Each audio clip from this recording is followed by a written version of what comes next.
Hey everyone, it's Veroosh. Welcome to my channel. This is your reading for the full moon in Gemini that happened last night. Last night I filmed this for you, but unfortunately there was a storm and it got really dark at the end. And so the last set of readings I did, like Aries, turned out really dark and unlegible. So I actually put up that reading for members only, and it's linked down below if you want to watch it. And I just thought that I would have a second swing at it because the energies of the astrology are actually quite good for discussing things. So where have I been? I've had to take some time off in order to center myself, and I thought I would be back and then, working through different things and personal growth. Doing this for such a long time, meaning social media, it can really distract you from looking at yourself and reflecting on your life and the people in it and your circumstances. And so sometimes it gets to a level where you just need to address certain things or figure out where you've been. I've been doing this so long that I'm such a different person that from when I started, and so my relationship with others has changed, and I as a person have changed. And so I think what's been going on, it's not dramatic, is just a recalibration of who I am. I'm actually an introvert, as you guys may know, and so when I'm constantly with the public or putting things out publicly, it just doesn't give me the time to reset. And so I think that it's been a necessary time, and it wasn't planned, but here we are. And so, sorry I haven't been here, but I'm excited to be back. And no drama, so don't worry about me or my well-being. And I want to say thank you to everybody who has been asking. So I appreciate all you guys and your understanding. It's just normal. We've all been through a big time. A silver lining to everything is, because my focus with the channel and my work is so much to do with the outside world, I think that I have a tendency of not stopping energetically until a situation has closed, until a situation has ended. So I feel as though, when COVID started, I feel like, that was a lot for all of us to contend with. But in terms of me actually feeling comfortable enough to be able to recalibrate and do this kind of shutdown that I do once in a while, is an indication of that the coast is safer, or some of the chaos that has been happening is diminishing. And not for me personally, I just feel like that's a trend in the world right now, and that's why I wanted to do this, even though it's a day after the full moon. I think it's a good time to reconnect, and it's a good time to just say hi and talk about it. And this full moon is actually quite beautiful, so we'll have a good time talking about this. Today we're going to do an astrology overview first, and then I'm going to go through every single one of the zodiac signs like I usually do, and do tarot and astrology for you. So I hope you're excited about this as much as I'm excited to do this for you. And just as a heads up, because I always forget to say this later on down the line, watch my videos for your sun, moon, and rising. And I do actually encourage the sun a lot more. I know that there's a lot of rhetoric out there right now, people trying to convince you to watch for your rising. I don't want to get into why that may work for some but not for others. However, I do think that the sun is a really invaluable position to read for. And in fact, during my downtime, I've really connected with my moon, the Aquarian moon. And so it's more subtle than the sun or the rising readings, but I think it also adds a layer of reflection and understanding, especially on an emotional level. It's kind of the lens of the meaning of it all, the blueprint, more so than what's literally happening. And so therefore you're really getting down deep with a lunar reading.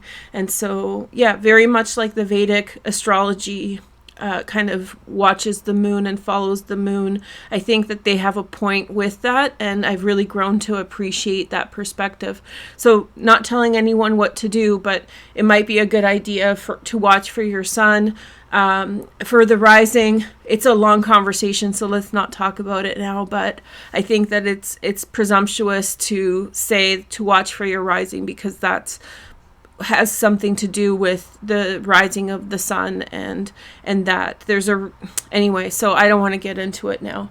Also, if you are watching me and you like my content, this might be a good video to leave a like and a comment on, and unsubscribe and resubscribe if you're not a member.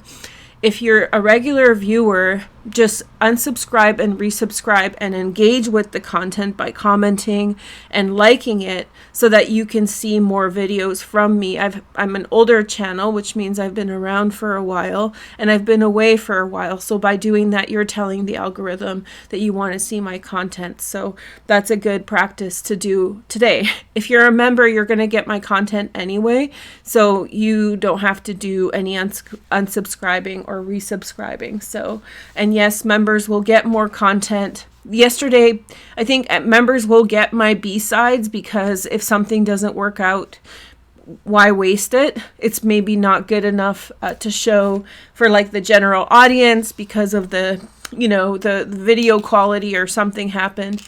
But that doesn't mean that the message isn't good. And I know today's a bit of a repetition for you guys, but it's a fresh day, fresh perspective. The moon is moving into Cancer today, and so maybe a different perspective. And in fact, the moon is trining my moon today, so I'm a little bit more on point, and so maybe I will have a different way of explaining it as well. So yeah, so thank you guys for waiting. No drama here. Well-deserved vacation, not a vacation, but I do feel like it was a reset. And even though the last time I said this, I have been posting for members, by the way, so there is member content, because I had to, out of responsibility. But anyway, so last time I said, oh yeah, I'm coming right back, and then there was some like loose ends that I had to tie up. A lot of the things that I've been contending with have been like very deep themes in my life, very deep themes of how things work, and relationally with institutions and with other people, and I don't want to get into it now. Oh, I just want to mention to you guys, I switched my Twitter as kind of a reset. I've had a Twitter since 2013, I guess. I didn't really take good care of it, so its analytics were really messed up. So I made a new Twitter, which is focused on astrology, and I want to make sure Twitter is a good platform in order to address current events. And so in astrology, sometimes, I know some of you guys love my mundane astrology, which is astrology to do with the world and stuff. But I think that maybe Twitter may be a good place to hash out things, because there I can show you articles, I can show you things I'm reading, so you can look deeper at world events. But it's not going to be just world of event astrology. It's just going to be a place where I can develop those ideas further. And there you will have access to, articles that I'm reading, or current events that are happening, and I can show you so you can read about what I'm referring to. So maybe here we will still talk about current events sometimes, because I think that our personal lives are reflective of world events. But I think that also maybe Twitter will be a good space for us, for those of you who want more information on something. And I'm pretty on top of current events. I know things happen quickly because I have good kind of resources. So, I mean, if you're interested in world events, and if you're interested in astrology, then follow me on this new Twitter. It's located in the description. So 9 minutes. I used to be known for long intros, so I guess this is it. I always had long intros because I was answering questions and kind of appeasing everybody rather than getting to the point. So let's get to the point and talk about the astrology of this full moon. I'm going to turn on the chart.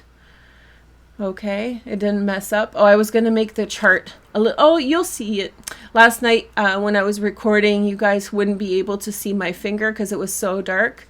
But today you can see my hands through. And so let's talk about the astrology of this full moon that still is with us today and for the next several days. A full moon is always the opposition between the sun and the moon.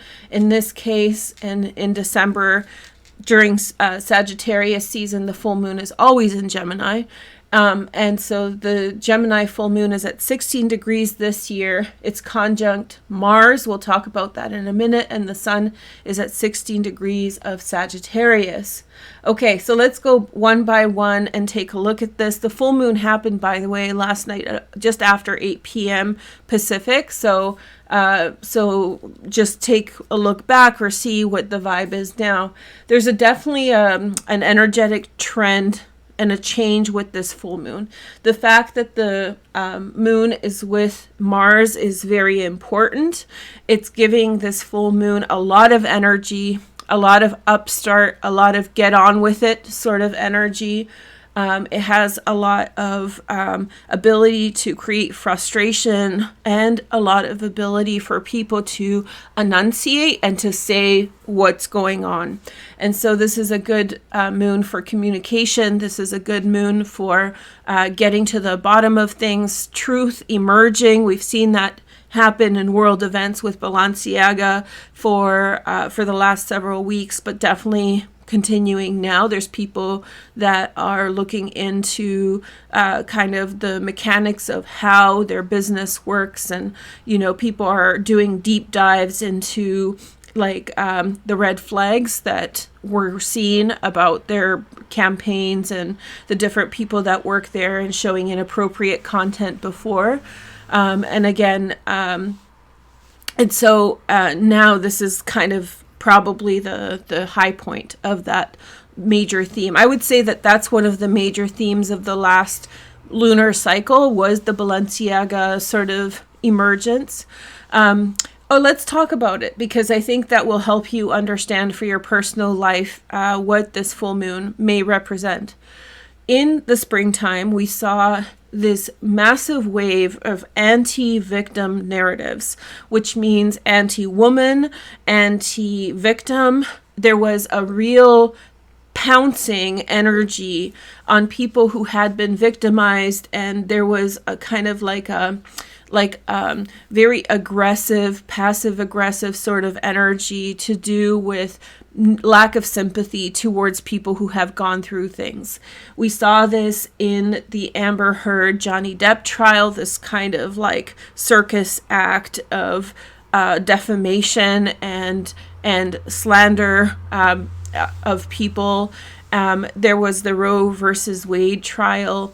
And also just the general temperament of the world at that time in the springtime really had a lot to do with like hatred of people who had been downtrodden or hurt in some way.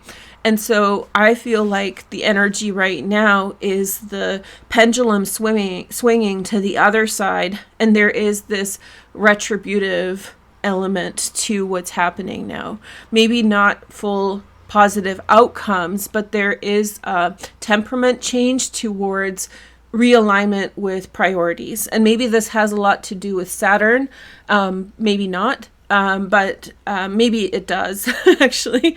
But yeah, it's this kind of emergence of the victim reclaiming their rights to speak up for themselves. And so I heard Amber Heard is now, contesting the decision of that trial. I don't want to get political in terms of who's wrong or who's right in this situation. But there are like several hundred women's organizations who are saying like, wait a minute, that sounds fishy. And as a person myself who has worked with vulnerable populations, specifically women, I'm not saying that she's not in the wrong. I'm saying that the things I heard, the very few things I heard from that trial were problematic. And so I don't think it's as black and white as, it's been made out to be. And then, and I think there was a lot of victim blaming that was going on as well. That does not absolve anyone from any wrongdoing. I'm not here to judge that, but I'm just saying it became very one-sided. And I think that there was a lot of glossing over of bad behavior, of different parties and different people involved. And so right now when we're seeing Balenciaga being kind of shown to the world for very problematic behavior concerning children, exploitation of children, pornography of children, then I think that there's a lot of people who are rightfully outraged, and that whole energy has swung into the other direction, which means that people are no longer passively accepting and ignoring things. I think people are rightfully very upset by this, and they're really confronting this energy. And that's really good for you personally and for the world at large, because I think no longer the passivity and the kind of like, I'm sick of hearing about victims kind of attitude that was really dominant in the spring is just being pushed aside, and then priorities are rising to the surface. So when I see the moon with Mars, whether it's in the global world or in your personal experiences, I think there is this level of, what's right, what's fair. And I'll get to that in a minute. But I think that for your personal life, what you could be watching for is if you feel like injustice has been happening around you, this could be in your personal exchanges with other people, or with your interaction with institutions, or like, something bigger than you, organizations, companies. I think that there is a very it's not a militant, but it's a very clear vision of what's wrong and right. And I think that maybe in the spring it was a feeling of being flooded emotionally. And so when a person is flooded emotionally, sometimes they turn off emotionally. That's what I felt like the spring was like people were apathetic. They were flooded emotionally with all these stimuli of all these terrible things, and then they just didn't care as much. It was just too much emotionally. And so with this full moon and Mars, there's a lack of that. People are overcoming the emotional triggers, or they're overcoming the emotional flooding, and so they're being more assertive and more willing to be assertive. And so I think it's good that I'm filming this the second time, because that's actually what I meant to say right from the beginning. So if you're a member and you're watching this, it's likely that you're like, oh yeah, okay, that's what you were talking about. So I think this full moon is good. It's a dose of what we need in the world, which is justice for people who have been, victimized in some way. Okay, so Mars with the moon. The moon is the seat of the emotions. So it's the emotional center in Mars's action and communication. And so when they're coming together during this full moon, there's an ability to exactly say what you mean, or begin something that you truly believe in, and set forward towards some kind of direction. So there's a real, conscious decision to go in a particular direction. Okay, so people speaking their truth. Now, there's a deeper layer to this, is that this is a loose sextile to Chiron, which is in Aries at this time. Since Chiron has entered into Aries, we have seen a massive shift of people taking back their power and their rights by identifying how life, or how the world has kept them from being themselves truly. So Chiron has been in Aries for a couple years now, and what we've seen globally and in the world, and maybe in your personal lives, is that you've been really getting in touch with who you are and why you're not exactly who you wish you could be, and all the unfair things in the world that have kept you from it. Now, the awareness there is also the things that you could have done differently, but that's more within your scope of influence, right? So that's not what the issue is here. This is an external energy of how the world has prevented you, because especially from those protected grounds like your gender, your race, your sexual orientation, all these different things that have influenced your experience of life, and therefore how they've kept you from who you are. So many people are going through that on a personal level with Chiron and Aries. And if you have Chiron and Aries, if you were born, I think in the late 60s, right, into the early 70s, you have Chiron and Aries. And so for you, this is a huge life theme going on anyway.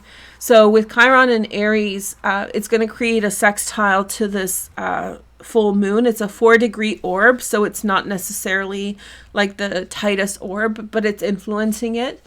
And so to me, that only fuels the fire of feeling the necessity to address the things that have been pushing you down and then rising above it, not be feeling apologetic if you feel like, if you're internalizing guilt or shame for things that have happened to you. This is a really good full moon, I believe, to break through it. So anything associated with the I am and how life is holding you back, you're going to really push heavily against that. This is also going to happen around you with other people doing this, so be mindful of that. With Mars in the mix, you always want to be careful with intensity, right? Because Mars is there right now with the moon, but Mars is retrograde until January, and the moon will move on to Cancer today and other signs as well. And so that will lead to that energy shift coming. So that means that, you want to say what you mean and you want to address what you need to, but know that the fervor and like the strength of this energy is going to wane. And so you don't want to overstep your boundaries. Okay. So let's talk about the decans, because Mars is actually positioned really strongly here. Mars is in Gemini, but it's the second decan. So Gemini is ruled by Mercury. Mercury has just entered Capricorn, so that's interesting here. But in the second decan, Mars is actually the traditional ruler of the second decan of Gemini. And so therefore Mars is really well positioned here and gives a lot of energy. But when we look at the distributive power of the energy, the overseeing planet or energy over this full moon is actually Saturn. So there's this level of like oversight, structure and order.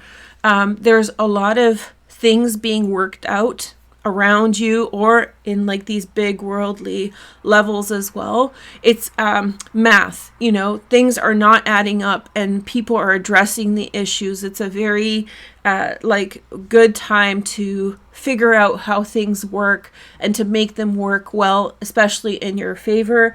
And Saturn is actually creating a nice trine, a loose, again, 4-degree orb. So it's kind of a loose one, but it is and it's applying. So it's creating a 4-degree orb to this position. So there is this right action. This is the right thing to do, and you feel the momentum. So if you're in the right, if you're trying to achieve the correct action or correct response in a situation, this full moon is really guiding you in the right direction.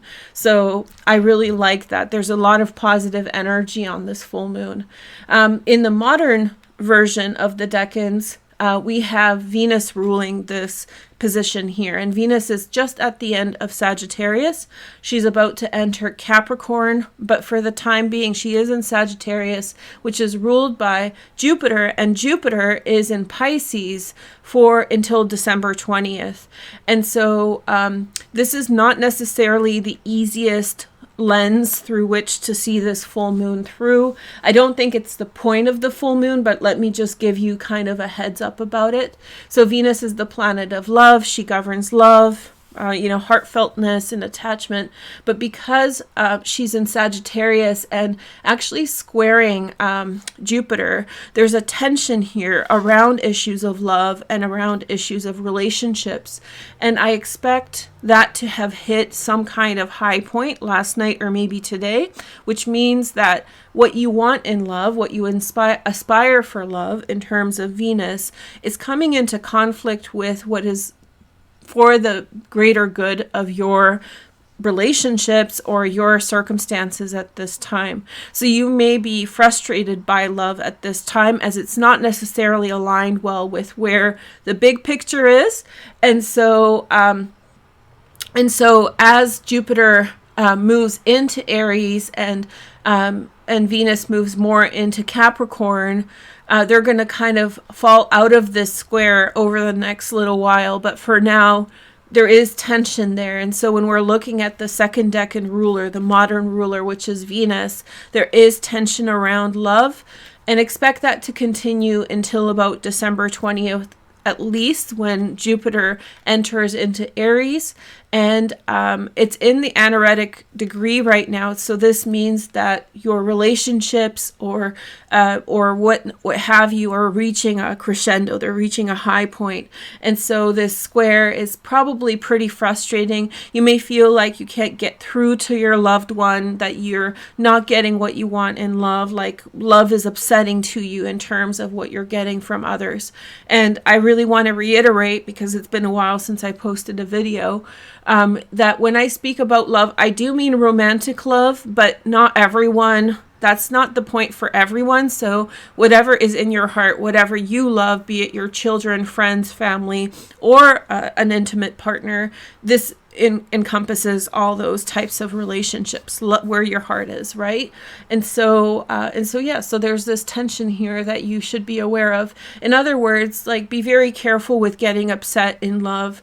You might be feeling like you're not getting what you want in love. You might be feeling as though what you wanted is not around you or not near you. Be patient with that. That's what all I'm saying. It is going to resolve, but for the time being, there might be a conflict of interest between where your life is taking you and where love is for you at this time. So this is not a time for you to judge that experience or whatnot. Okay, so that's that. Okay, so I have a couple more. There's like 3 more points that I wanted to highlight. So the pattern with this full moon has a lot to do with a cycle that's going to last about 7 years until about May 2029. And so actually what's happening now is closing out certain energies, like the Jupiter in Pisces, to do with relationships most likely, but it's also beginning new things. It's kind of a rebuttal, like I said, to the spring. And so this rebuttal will continue in a 7-year cycle until about May, June 2029.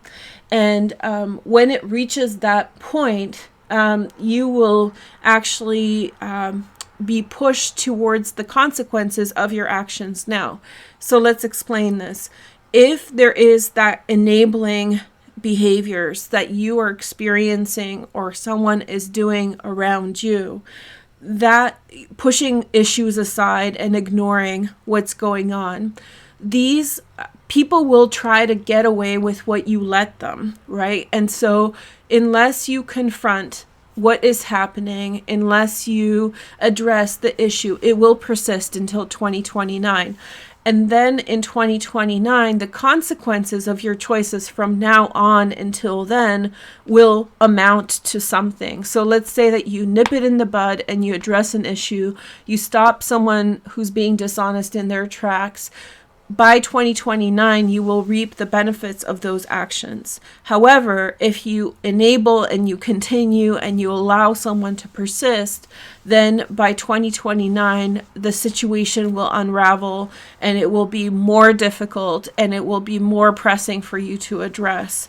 So it's like if you just continue allowing someone to take a certain course of action towards you, if you ignore something that someone is doing, by 2029, there may not be a choice. So right now, pick your battles, but this is a time in which you really don't want to be enabling, you don't want to be ignoring unfair behavior or unjust actions, and you want to address it so that it doesn't persist in your life. This full moon also has something to do with the Scorpio eclipses that have been happening. And so there is an element of the unexpected emerging with this full moon.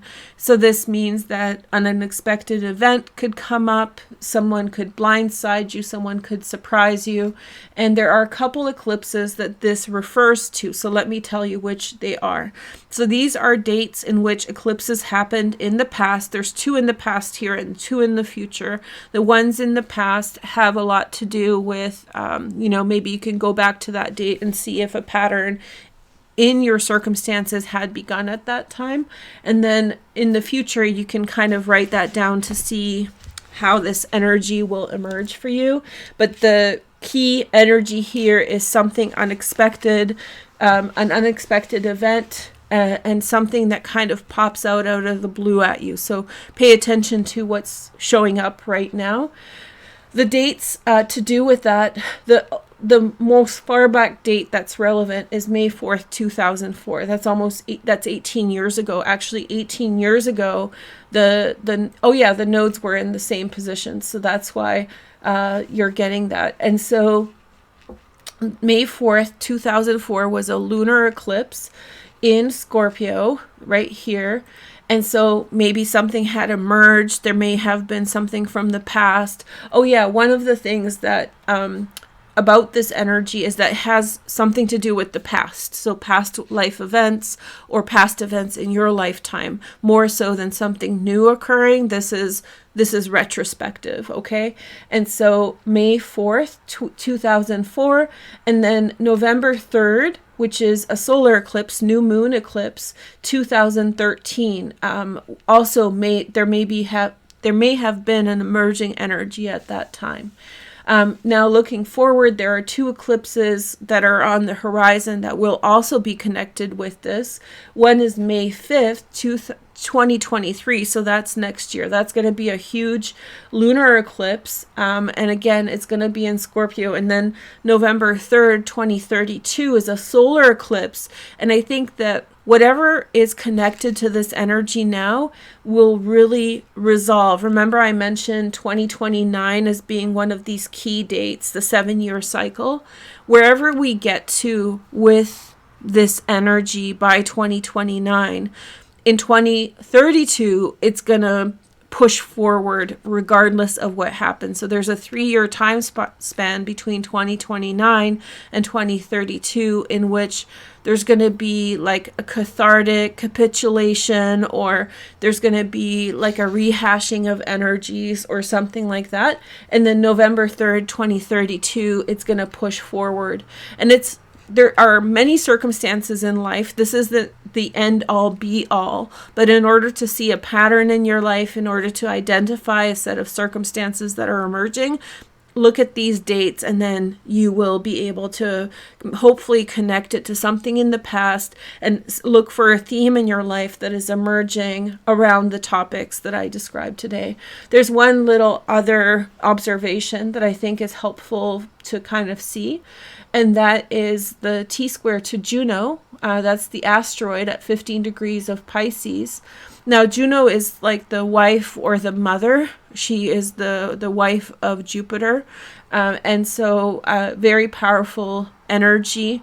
As we know, in the traditional planets, there's not that many feminine representations. So I like some of these key dwarf planets or asteroids that are actually helpful in kind of rounding out the expression of life between the feminine and masculine. So Juno represents the mother. As it's squaring this full moon, and it's probably like you notice that the orbs were pretty wide for the other observations, like 4 degrees.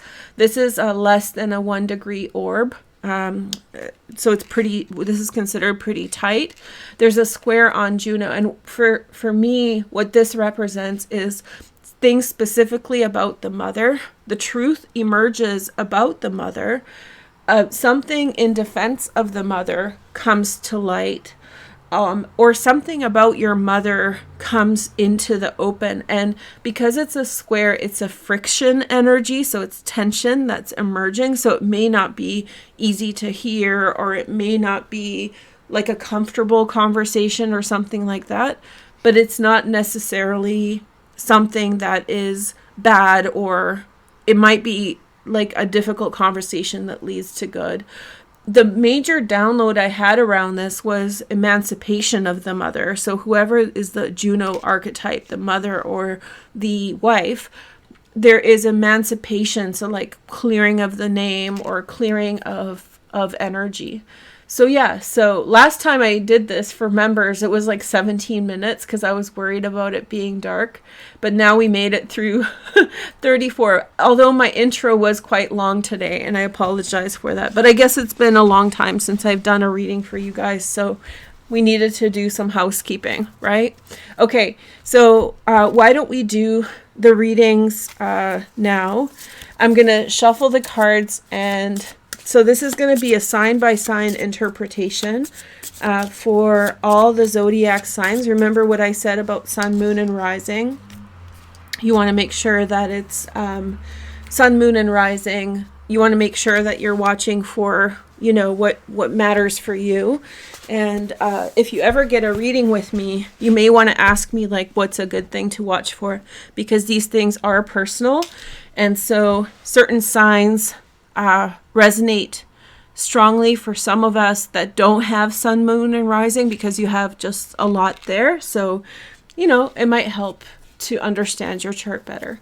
Okay, and we're going to go slower. I guess I will use the dice today. And yeah, nice to be back. I'm really glad I did this the second time, because yesterday's explanation was rushed. As you can see, there's a lot of details. And so, I'm much happier with this. We'll start with Taurus, which is really nice place to start.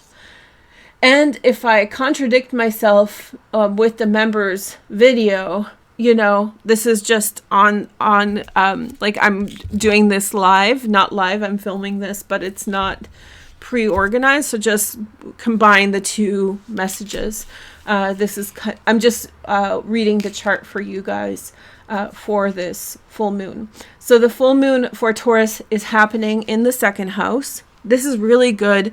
Right away, what I'm getting for you is that there is something to do with money, a decision that you need to make about money, or something that you know that is right, something that is good for you. Put action behind your intentions. This is a good time, Taurus, for you to move forward. This has, like I said, Saturn's very important in this full moon, and your Saturn is in the 10th house. And this just means that there's pressure from you in your career, in your work life, Taurus, that is influencing you. You know you have to do something now. You trust your instinct. Go after what you think you need. The next several months are very positive because the sun is moving up in the chart from the 8th house, where it is now in Sagittarius season, but through Capricorn, Aquarius, and into Pisces. That's like right into March. You have some very favorable energy to get things done in the world.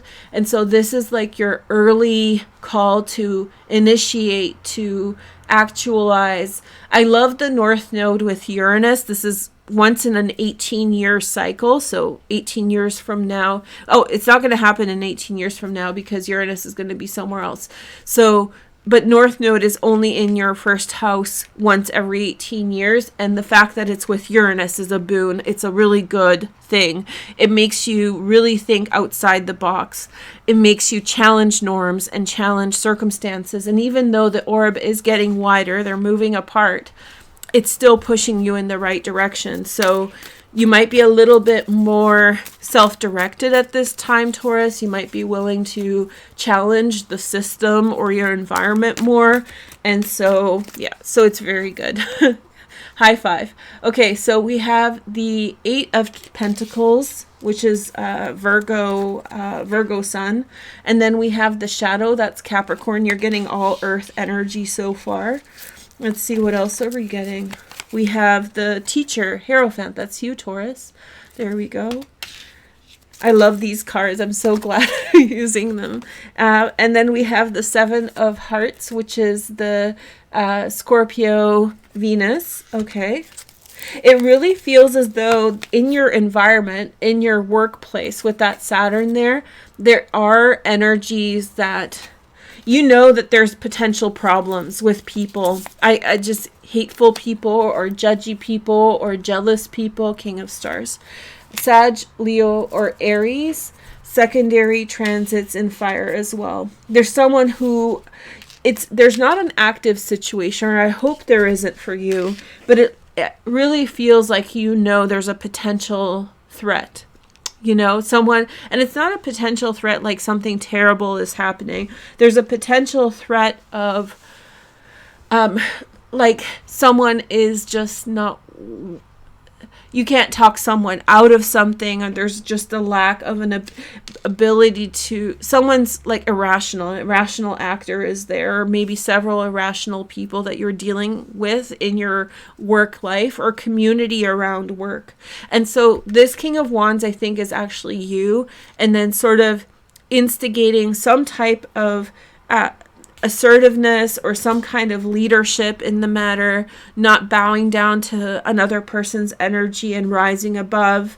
And so here we have this really strong foundation in terms of knowing what you want. This is the Devil card, but I think it's pointing to Capricorn. Look, you have Mercury that has just entered Capricorn a couple days ago, and there is going to be a retrograde period here in your 9th house that has a lot to do with ideas.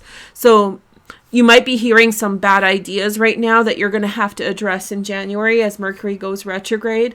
And then Pluto is at the top of your chart, which is so awesome. But you're at the top. You are the leader in many instances at this time, and you will continue to be for several decades. And so it's like, does the leader bow down and sublimate themselves underneath the will or the intention of ill-willing subjects? I'm not saying like a leader shouldn't be humble and be cool. I think that's what good leadership is. But when someone doesn't deserve it, do you lower yourself beneath them just in order to apologize? No. So you take the high road, you take the higher perspective, and you rise above whatever it is. Okay, so we have Neptune in Pisces. Neptune is in Pisces for like a little bit longer. Neptune is in rulership in Pisces. You don't have to have Neptune in Pisces. None of you have Neptune in Pisces in your natal chart, so it doesn't matter. This is just a reading. And then we have in the 9th house. So again, so a lot's going on with ideas. I think what's happening is you're being confronted by people on certain ideas that are disparaging or they're not helpful or healthy. And so it's likely, bide your time with that. There is a Mercury retrograde coming in that area, and you'll be able to address that moving forward. But for now, with this full moon, move forward with your physical, financial goals, Taurus. There's something really positive for you in taking action behind material goals or ideas. And Mars is retrograde there now, so it might be a long-standing thing that you've been trying to put together, okay? Okay, so next we have Gemini. Hey, Gemini. So you were one of those signs that was completely dark in the last reading, so I'm excited to be able to read for you now. Plus, it's a Gemini full moon. And to be honest, for all the members, I mean, my readings are always intuitive and like what comes. But I was like, oh, maybe like I would have done it differently, I guess. As I was reading, I was like, oh, I don't know if I'm kind of cracking that egg in the exact way that I want it to be. Okay, so we have the full moon in your 1st house with Mars retrograde. There's a real awareness of the self with this full moon, awareness of, how our actions are successful, or what we need to do to be more successful, or what we need to do to achieve more things. There's a self-awareness of what the right action is in circumstances. And I feel as though there is this really strong self-awareness that this full moon has brought into your life. Look, when I was talking about Juno in the 10th house, and you have the sun in the 7th house and Venus there, which is the modern ruler of this decan, there is an emphasis on relationships, possibly relationships to do with the mother, and there could be some kind of cathartic moment or self-awareness about what it all means, or maybe readdressing or rewriting your history, rewriting your personal ideas and self-awareness. Okay, so let's see so there's this coming to terms with things. And especially through the matrilineal line, which means the line of the mother, there is definitely awareness with regard to those things. Okay, so first we have, this is Hermit, which is Virgo. The Virgo energy is over here. There's not much in Virgo at this time. But there is this retreat. Sagittarian energy is in your 7th house. And this is the acceptance. And then we have the 4 of trees holding back on something. There's definitely an energy of like seclusion, which is this, pulling yourself back, taking a look at a situation. But there's, like I said in the astrology overview, there's a little bit of a review, like who said what about who, why they said what they did. What is the truth in a matter? What is the truth in a situation? Remember, Jupiter will be in the 10th house until December 20th. So you have a few more days, 2 weeks or so. Is it? 12 days until Jupiter moves into Aries. So this is a good time in order to clarify things. And in fact, your public life has been over the last year quite mystical and foggy. And if you're a member, go watch the members only content when I was talking to Pisces about this. I described it well. But this is for Geminis. This is happening in their public life, and so there's been this fogginess in their life, this lack of clarity about people and circumstances, and so maybe at this time, as Jupiter is finishing up its 12-year cycle of your 10th house, maybe this is the time for you to be able to address certain things. 9 of Swords, there's things that you're not feeling well about. 9 of Swords is actually Mars in Gemini. So this card is ruled by Mars in Gemini. And then we have the Knight of Hearts, Pisces, Cancer, Scorpio. Secondary transits in air, Gemini, Aquarius, or Libra. Those are just overview kind of. And then we have Sun in Scorpio, the 6 of Hearts. Addressing the issue, somebody coming to you with an apology, someone coming to you with kind words and understanding and helping your circumstances. I feel like there's a real harmonious reconciliation here. There's a really potential for setting the wrongs right. There's a huge emphasis on relationships and saving face or clarifying circumstances, feeling loved and wanted and accepted and understanding things. But it all starts with personal restraint, personal self-awareness, reflection, holding back, understanding circumstances, being very mindful. This is temperance, right? So being very temperate, very careful in the initial stages of things. And look, we have the moon in Gemini. You don't have to have a moon in Gemini for this to be your message. This is just another way to read with the astrology and tarot, and it's in the 8th house. So we have, what do we have in the 8th house? We have Mercury and we have Pluto. And so this moon, right, is in Gemini, ruled by Mercury, a communication about endings, restructuring things, changing. Something's hurting Gemini, and you are working towards improving that. That doesn't mean it's an end to a relationship. It means that something that is hurtful is being addressed and shifted, and somebody is opening up their heart and bringing love towards you. So understanding, forgiveness, maybe asking for forgiveness as well. So all those things. Okay, so let's see the next message. Oh, we have Cancer. Okay, so Cancer. Hello, Cancer. So let's see, Cancers. Let's see. I feel like I've been having important messages for Cancer. I think I did your reading first yesterday. And I had that same feeling that there was this very important message that I had for Cancer. But objectively, whatever it is, for some reason, your sign is seeming very important at this time. So either something's happening for you that's really important, or maybe there's an important message that I have for you that's going to emerge. But this full moon is happening for you in your 12th house. So it's a personal full moon, more introspective, more pulling away from others. Yesterday, I think that the observation was that you were seeing something about someone else that was not something you liked, and that was caught, but it was quietly, like you were not necessarily saying anything, but you saw it. You saw something, and it changed your perspective about that person, and you're keeping it to yourself for now, but you're kind of armed with the knowledge of what you saw or what you observed. So, for example, you saw a coworker saying some really inappropriate things, and you were like, you always thought the person was nice, but then you realize that they are kind of creepy. You may not be confronting that person on what you've observed, but you will.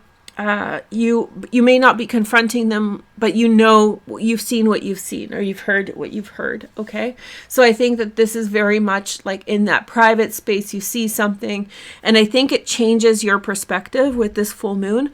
I have a feeling you've probably experienced it in the last few days, so you can let me know in the comments, what that is. The energy here. You've been going through a more introspective time, a more time in which you've been more focused on the self and dealing with personal things. And now you're reconnecting to others or through others, and the emphasis is shifting to your primary relationship mostly, or people at work. So again, you're coming out of your personal space. It's not happening yet with this full moon, but I feel like you've been putting in a lot of energy into the self, and now you're reaching out. And with Pluto finishing up its transit over the next year, it's going to be transitioning. This is a huge thing for Cancer in 2023. Many of you, not all, you're coming into the final stages of relationship dynamics with this Pluto type, okay? And the Pluto type is this kind of a despotic power imbalances, which means that someone in the relationship has like very intense like power in relation to the other person. And this has been going on in your life since 2009 when Pluto entered Capricorn. So as a theme right now, as Pluto is exiting, you're in those final stages of reconciling whatever power imbalances in primary relationships you have been experiencing, okay? And so as Mercury and Venus and the Sun by the 21st enter the 7th house, there's going to be a shift towards those dynamics and those relationships, okay? So that means that like things may start showing up, things might start like questions about relationships may emerge, or this might be a very critical time for you in your relationships. So we have Knight of Stars, Gemini, Aquarius, Libra is a secondary, primary is the fire sign, Sagittarius or Aries. And then Knight of Trees, and that's Virgo, Taurus, Capricorn, secondary transit in air, Gemini, Aquarius, or Libra. And then the 8 of Stars, which is Mercury and Sagittarius. So this is referring to the space in which Mercury has just been. Another comment for you, Gemini, with regard to the Capricorn energy that Mercury is in. There is going to be a retrograde here in January, so you're really heading into a rehash energy in terms of your relationships or in your career. We have the 5 of Angels, okay, so 5 of Swords, Gemini, Aquarius, Libra. I just said that intuitively, so again, it's saying something important to do with that. And then we have the Awakening, which is Pluto, Mars energy, the Last Judgment. You're making some big decisions about people. Knight of Angels, Sag, Leo, or Aries, Gemini, Aquarius, or Libra. It really looks like you're possibly starting to confront an issue concerning two individuals. Maybe one person or both of them are even saying very like flowery and loving things. But I think you're making a decision, and the Knight of Angels always suggests that there's like a decision to confront something, to call something out.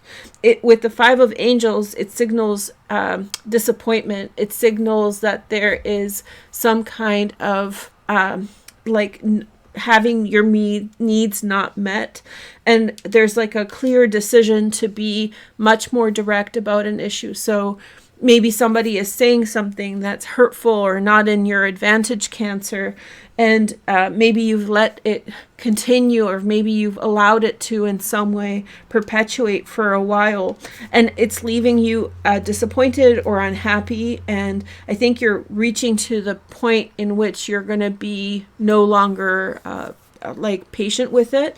And this Knight of Angels could be yourself or someone around you who is going to be motivated to confront and address the issue. But to me, this really signals some gaslighting, possibly, because why is the Eight of Stars right before the Five of Angels? This is like flowery language and love, and like love bombing, possibly, and this that leads to disappointment. So it could be that. It doesn't have to be that. But with the awakening, it's like stopping bad behavior in its tracks. And again, this is air in air, so very air energy. Gemini, Aquarius, Libra, Gemini, Aquarius, Libra, secondary as well. So there's this like I said in the intro with the astrology, there's a really strong confrontation of what we see and not being triggered or distracted by emotions and seeing the writing on the wall. So you might just be really feeling ballsy and really feeling soon eager to confront something or address something and be very matter of fact about it. Sympathy or like being apologist towards something is not going to work with this energy.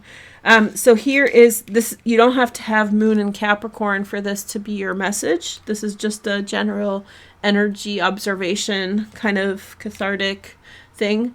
There's something to do with money. There's something to do with, because it's in the second house, something to do with money or something that's to your betterment. Your second house is Leo, so this may suggest when Mars finally gets to Leo, or maybe when in the summertime when the Sun and Venus and Mercury reach Leo. There could be the actions you choose now will permeate into outcomes later on. So this is encouragement for you, Cancer, to not allow things that make you feel unwell persist. Okay, so yeah, it is a confrontational energy, right? But that's not necessarily a bad thing, provided it's constructive, right? Okay, so we have Pisces next. Okay, Pisces, Sun, Moon, and Rising. Let's take a look at Pisces. Okay, so Sun, Moon, and Rising. We have the Sun and Venus in the 10th house for Pisces, and we have your rulers for the last 12 days of your life. Both Jupiter and Neptune will be in Pisces. So Jupiter and Neptune rule Pisces, and they are only here until December 20th, at which point Jupiter leaves Pisces into the second house. Jupiter in your home sign can be very overwhelming. In Chinese astrology, whatever your Chinese zodiac is, which is a 12-year cycle, whenever Jupiter re-enters the same sign that you were born in, essentially it's not necessarily, it's like a time of reckoning. And so it could be, it's not necessarily the easiest thing. However, it's considered a good thing in Western astrology. There's also another saying or another observation that actually the benefits of whatever happens while Jupiter is in your home sign play out when Jupiter enters the next sign. So you're on the precipice of some positive change with that too. So you may have had an amazing year, but if you haven't had an amazing year, there's some astrology that suggests that's normal. And there's very strong indication that Jupiter actually entering the following sign, Aries, is very positive and leads to the outcomes of whatever's happened for you this year.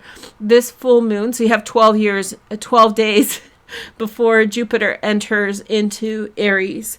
And so you want to live it up. You want to take as much positive from this energy as possible. And this is the only time in your lifetime, in your children's lifetime, that Jupiter and Neptune will be together in Pisces. I checked, and the next time Jupiter and Neptune are together is 2169 or something in Pisces together. So, generations from now, they will be together. But this full moon is actually to do with Gemini, and it's in your 4th house. To me, it really looks as though there's a real momentum here for family issues and for housing issues. This could be things like buying a house or renovating a house, taking the next step for prosperity of your family. So I can only encourage you with this full moon to take that next step. This could be like upgrading or improving on your home or family circumstances. There is a very strong influence of family dynamics here, because Venus is the modern ruler of the second decan of Gemini. And so that she actually squares Jupiter, which means that maybe some of your family members or maybe people around your family may not be in a perfect vibe with what you want to do. But you should not hold back, Pisces. You should initiate, you should act on, confront. If there's a family situation that needs to be talked about, then please talk about it at this time with them. And with Mars, watch the energy. Make sure that it's not too aggressive. 7 of Trees, 7 of Pentacles, Virgo, Taurus, Capricorn. And then we have the beginning, which is Uranus. So Uranus rules the new beginning, the fresh start, and Uranus is in your 3rd house. We have the Knight of Hearts, Knight of Cups, Pisces, Cancer, Scorpio. Secondary is Air, Gemini, Aquarius, Libra. Then we have the 5 of Angels. Okay. This came up for Gemini, or for Cancer as well in the last reading. King of Trees, Virgo, Taurus, Capricorn. Secondary transit, a good start, Queen of Hearts, Pisces, Cancer, Scorpio. Secondary transits in water as well. I think that there is some long-term planning involved in your circumstances right now. I feel as though there could be either disappointment that you're experiencing or someone else is experiencing around you. They may be a couple, an earth sign and a water sign possibly.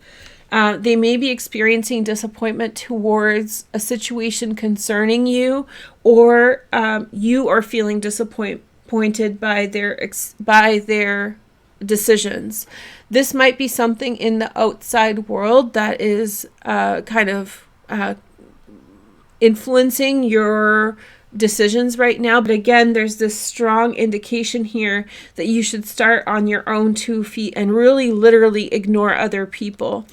What you feel you must do at this time, Pisces, is lay the foundation and don't allow these people to distract. Don't allow other people to distract your good start.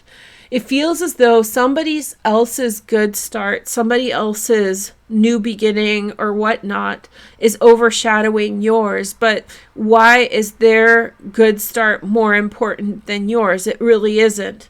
And so there's this narrative or rhetoric around you that somebody's more important than you.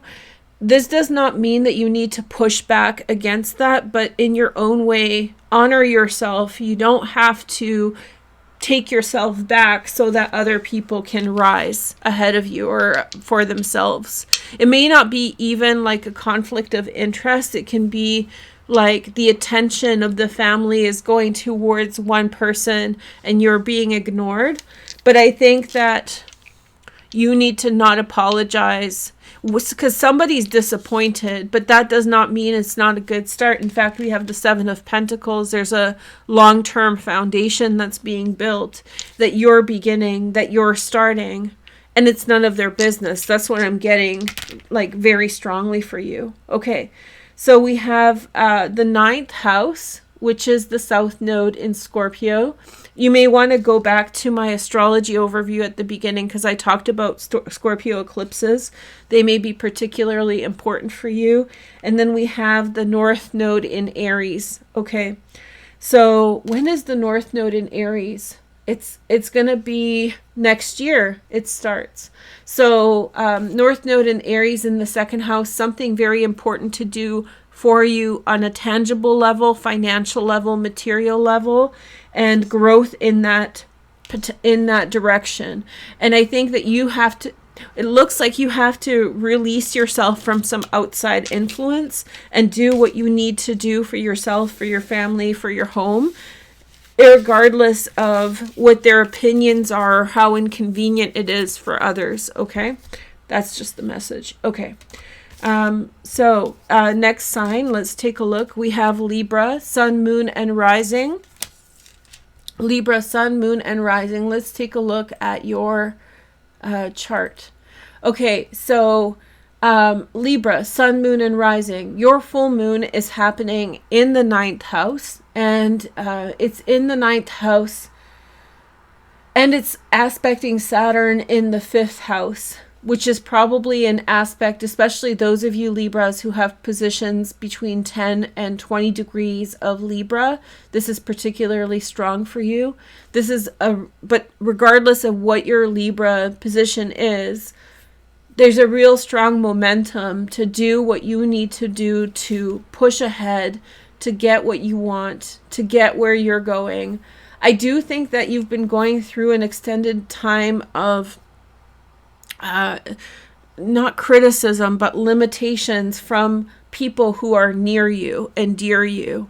Not necessarily from the outside world, although in recent months, it's likely the last 10 months, people that you don't know, people from like your outer circles may have been hostile towards you as well, Libra. So you may have felt very much like you're getting attacked on multiple levels by people. So at this time, this is like a call for you to act upon your brainchild, the thing that you've conceived or you've thought of, the thing you've imagined. And I think, again, there's this real like pushing away from the influence of other people. You're seeing really the worst of people right now. You're seeing the worst sides of their personality. They're being critical of you. You have a fun idea that you want to do. People, it's likely they've been dismissive towards you or, not positive towards you. People close to you may have been really pushing you down, saying like things that you feel vulnerable about and like you could have been so great if. Don't cave to that pressure. It is a very kind of intense energy for you at this time. And it's weird when astrology kind of aligns in different positions, and together that can create like a toxic energy, which means that if you're going through a hard time with someone in your family, if someone who you love deeply is criticizing you, and then some Joe Schmo from the outside world, I'm looking at Lilith in the 10th house, comes in and is hurtful to you, even though that person doesn't mean anything to you, the fact that people so close to you are being harsh, it just adds weight to their nastiness. So this is just a friendly reminder. It's almost over. Lilith is almost out of your 10th house. And Saturn will be out of your 5th house by March of next year. But I think that with this full moon, you really don't want to be limited or censored by other people's kind of behaviors or disposition towards you. It's just not helpful. These cards fell out so we can see what they are. We have the new beginning, which is Uranus, the King of Pentacles, Virgo, Taurus, Capricorn, and the Queen of Cups, Pisces, Cancer, Scorpio. Let's see the next message. So we have the Seven of Angels, which is Seven of Swords, Gemini. This is Moon in Aquarius, Gemini, Aquarius, Libra, 10 of Hearts. Okay. Two of Trees. There's a change in action. it really feels like patronizing energy, like we want the best for you, but only if you go along with their vision of you. You're getting really under the pressure of like, I wouldn't say false friendship, but people tend to project a lot, and people tend to project a lot at people who are close to them.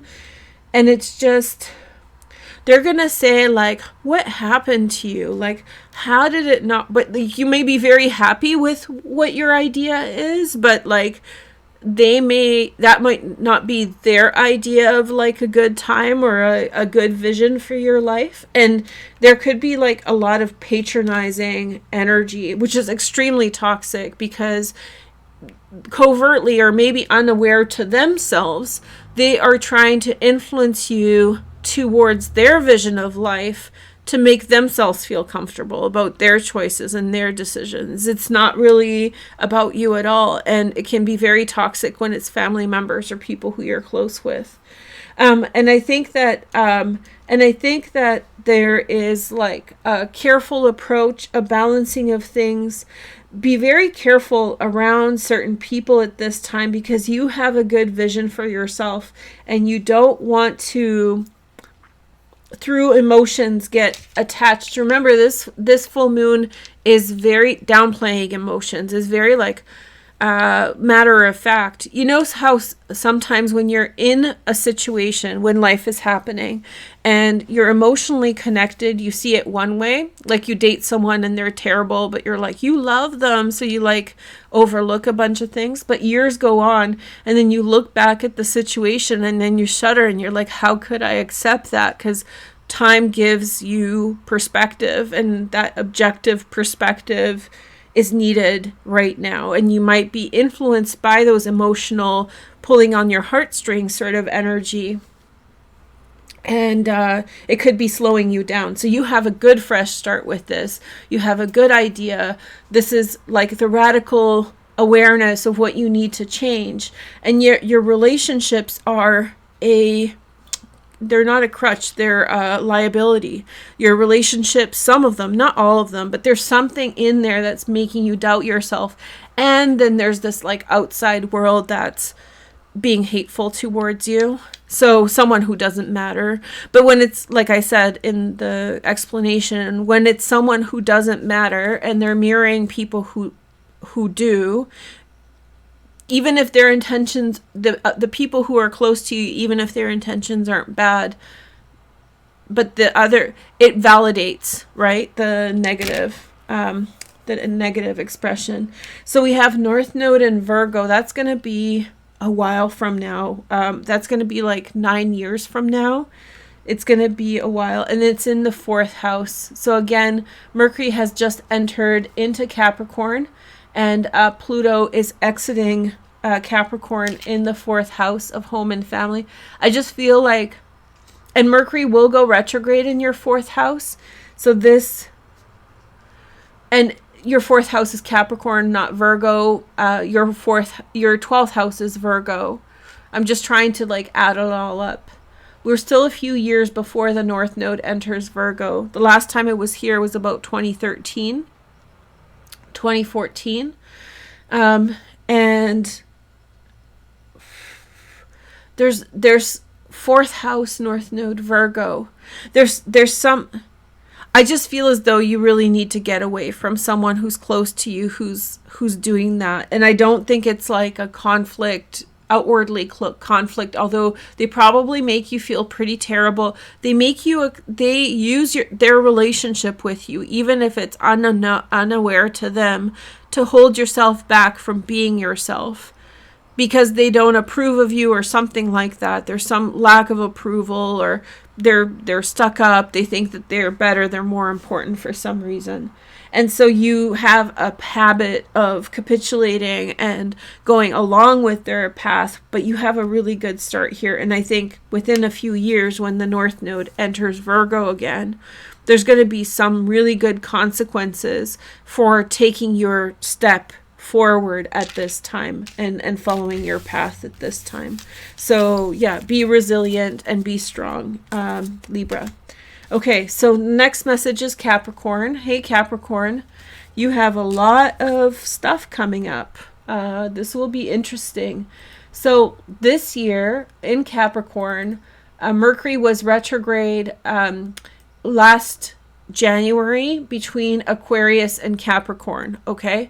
But this year, Mercury will go retrograde throughout January 2023, completely in your sign. So this 2023 will be a Mercury retrograde period in the earth signs completely. Last year it was air to earth. This year is solely earth. And so this is huge for you as Mercury has just entered Capricorn. Be very on the lookout of things that are emerging at this time that are in some way calling your attention to a very specific like action or carry over or decision to go move forward towards something or initiation of some type of pattern. And especially if there's some kind of conflict concerning you at this time, know that by January, there will be some kind of working out of whatever is happening. So leading up until that time, you may have things emerge or, things may want your attention, and that's normal. And when Mercury goes retrograde, you'll have the opportunity to address it. So if you're feeling like you're missing out on something, like you didn't say something that you wish you had, or that there was a missed opportunity or something like that, I think in January, you're going to get your opportunity to act. So in other words, take notes on your life at this time and then put into action your observations in January. But that's a general vibe for Capricorn at this time. And the full moon is in your 6th house, which is the kind of wherewithal applying yourself.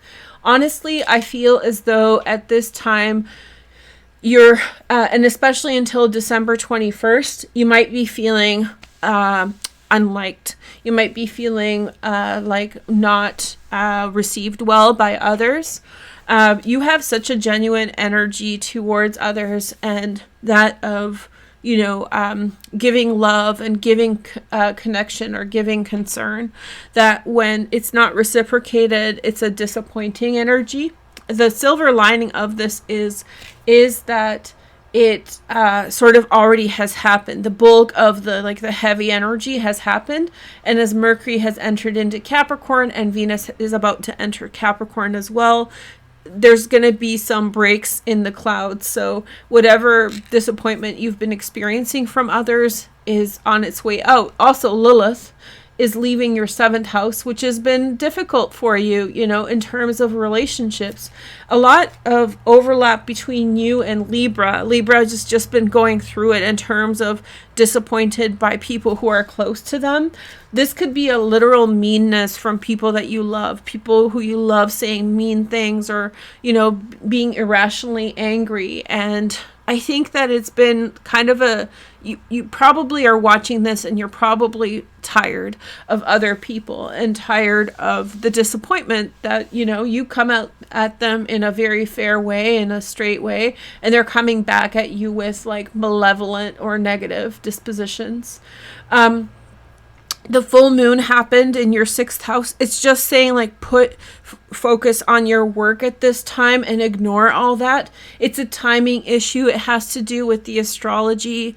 You can judge those relationships for whether they're worth it to you in the future. But for now, just wait it out until the 20th of December, 21st of December, and ignore the cunning whisperings wishing to hurt you. Just ignore all that sort of anything that's it's on an energetic level that I'm saying this.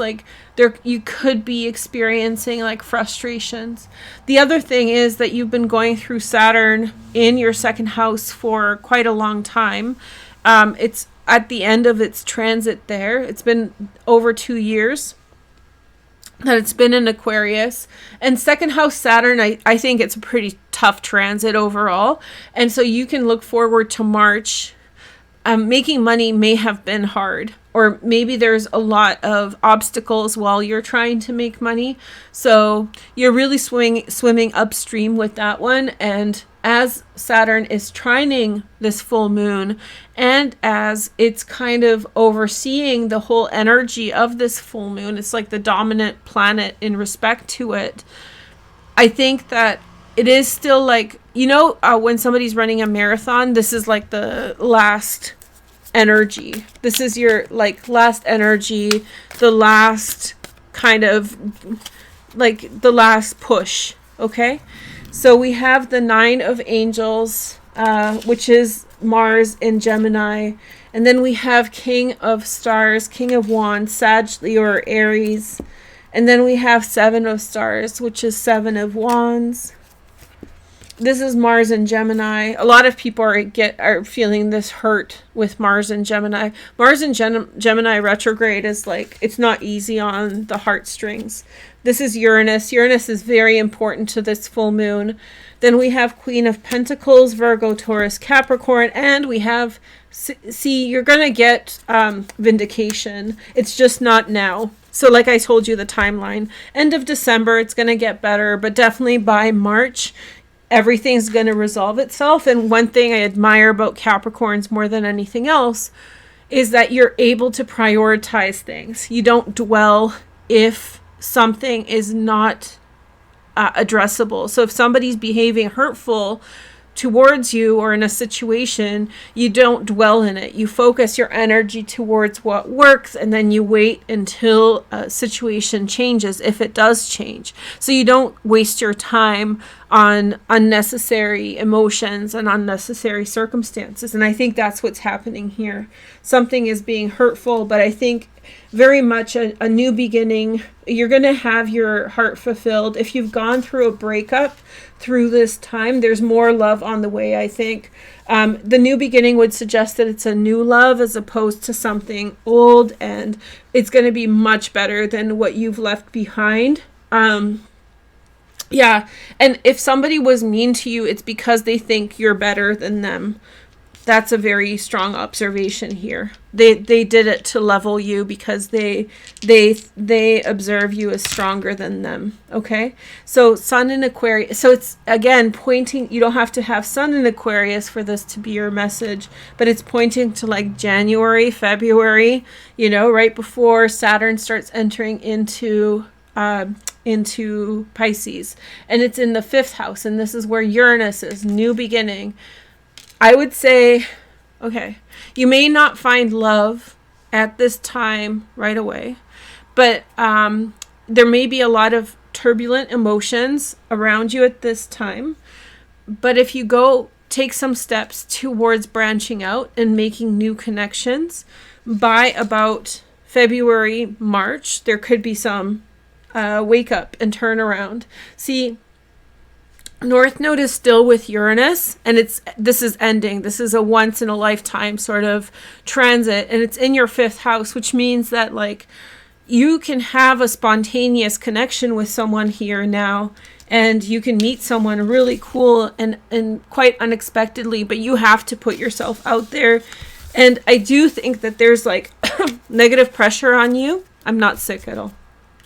I do think that there's negative pressure on you, and I think you need to rise above it. I don't expect immediate gratification, but there's some midterm things working in your favor.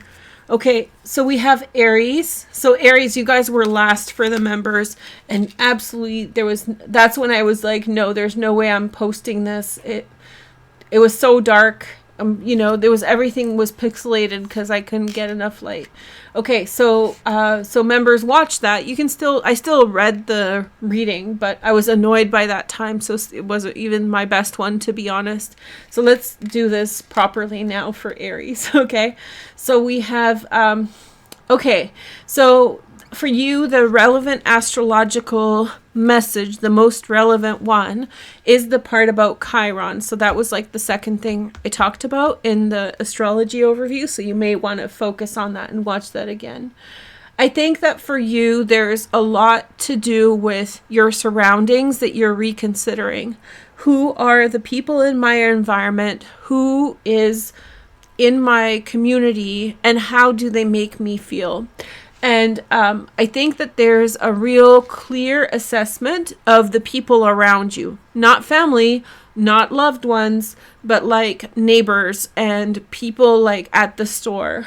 And you're really assessing your relationship with your community as it reflects on yourself, and as it helps you or hurts your progress. There's a huge emphasis in your chart at this time on that. There's a huge emphasis on is this environment making me happy, or is this environment holding me back?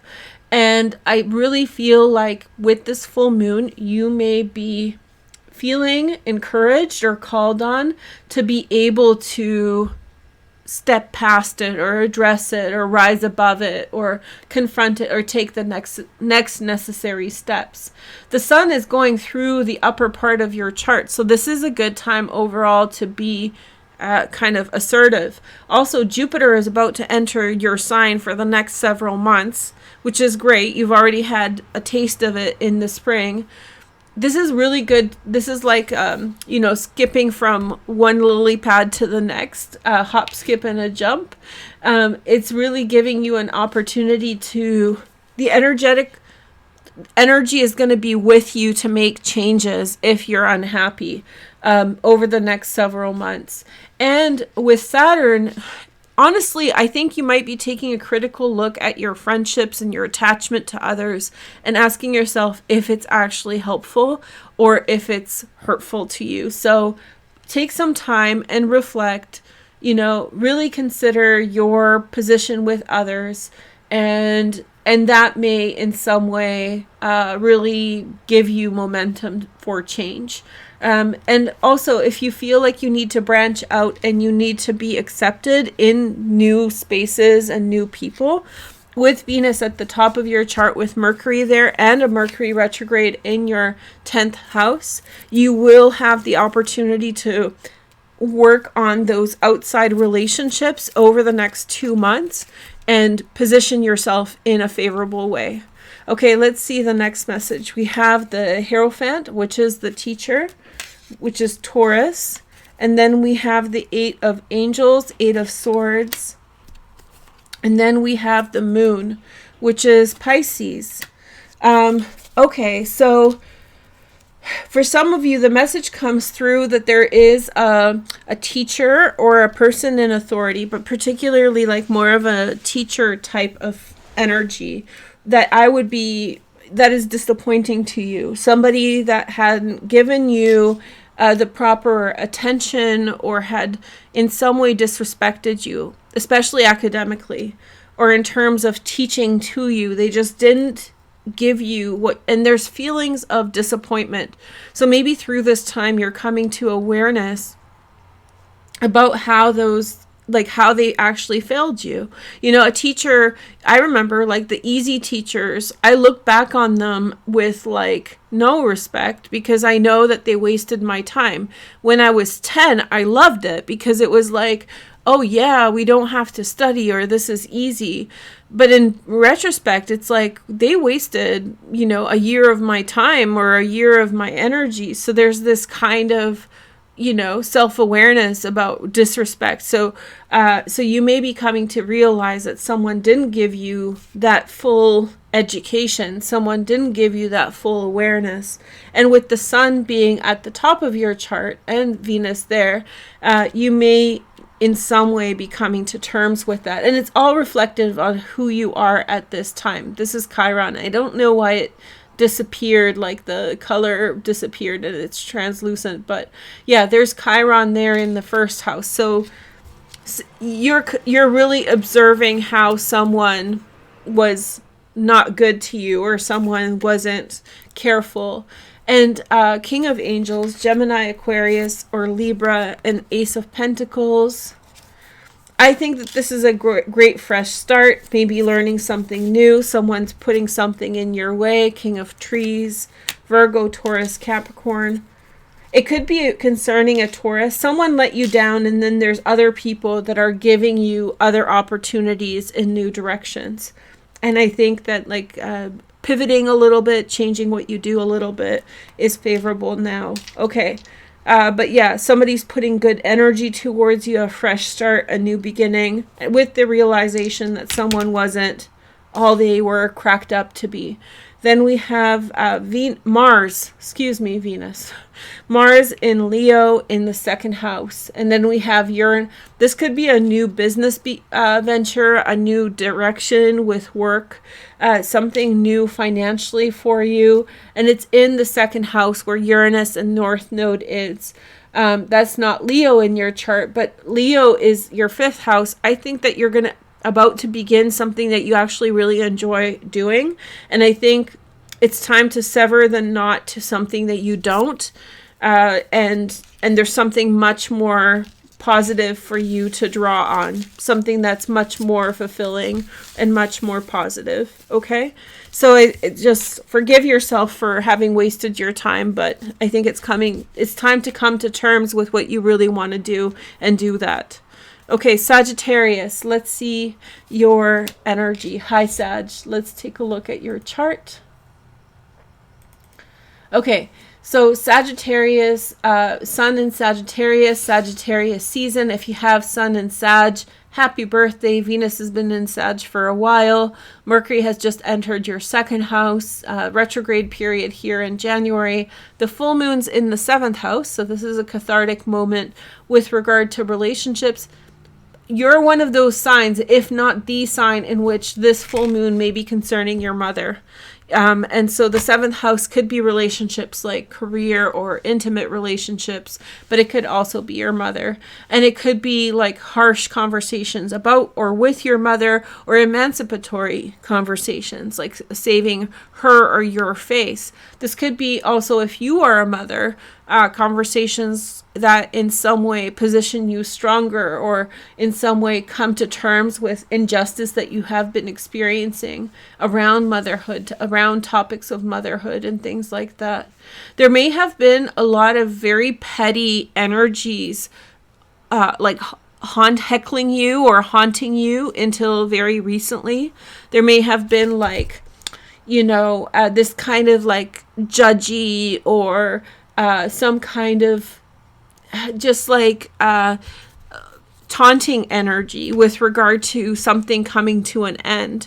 So there may have been like mean-spirited heckling or some kind of stuff that's been freaking you out. It's likely that it's Lilith. So do not allow that information or that energy to scare you. The energy is about to end as Lilith will enter your ninth house. Lilith in the eighth house, in my opinion, is one of like those sore spots. It's a difficult placement because it's like, what are people afraid of but death and endings? And so Lilith kind of will prey on that fear. And so yeah, so you may have gone through a 10-month period in which there was a real fear of endings or suffering or something like that. And so like, water under the bridge, or there's some kind of, passing of that now. Okay. So you may have felt like your fear of something ending or coming to an end has been preyed upon. And with Lilith, it is very, it's not an energy. It shows you a person's true character, sure. But it's also like possessive, which means that you may not want to write those people off yet, because it really colors our responses to things, our interactions with things. So it changes the way that we respond to things or the way that we interact with things, okay? So this means that a person and it kind of shifts conversations as well. It can make conversations seem as if it's talking about like an ending, but your perception of that. So it's a really kind of gaslighting sort of energy. So that person may not be a write-off, is all I'm saying. It might be your interpretation, or maybe something's coming through them energetically that's making them subconsciously be mean, like they're not doing it consciously. So be very careful with like writing people off because they're making you afraid. Just saying. But this is a full moon that is concerned for you with relationships. And this is like the bottom line. Like this is Mars with the moon. It's like bottom line, what's working, what's not. And so for you, there would be like coming to terms with things. I could see you with a conversation with your partner about your mother or mother-in-law, or maybe there's some kind of clarification of issues concerning your mother. There was a strong download about the mother aspect of this full moon, in which it was like clarification of like emancipatory of the mother. So like you have a bad opinion of your mother until you find something else out that's of a positive nature, or you have a bad reputation as a mother until some truth comes out. Okay, so we have Knight of Trees, Virgo, Taurus, or Capricorn, secondary transits in air, Gemini, Aquarius, or Libra, Queen of Stars, Sag, Leo, or Aries, secondary transits in water, Pisces, Cancer, Scorpio. Nine of Swords, this is coming up for everyone because it's Mars in Gemini, so Sag, Leo, Aries. I don't know why I said that. And then we have the Acceptance, which is the Temperance card. That's you, Sagittarius. Yours has come up as probably the most stormy reading, like the most emotionally stormy, or the most, just the most conflict driven, and especially in terms of private relationships. Knight of Angels, Gemini, Aquarius, or Libra. You've heard something that was hard to hear.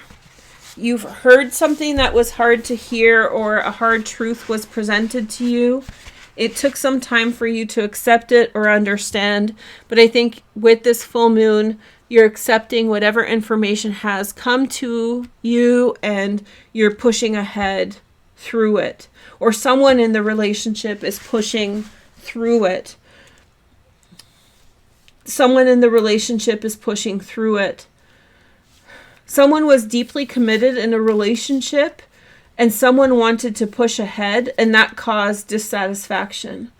And so it caused a heartbreak, actually. It's possible that it caused a heartbreak, or some really, really broken heart, or sad feelings, or even the end of a relationship.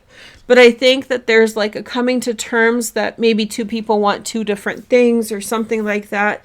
And there's like a closure to a past situation. This is not concerning something, of now, but there's a real resolve to accept, an acceptance of what happened, to go further, or to go in a different direction, to accept what has happened.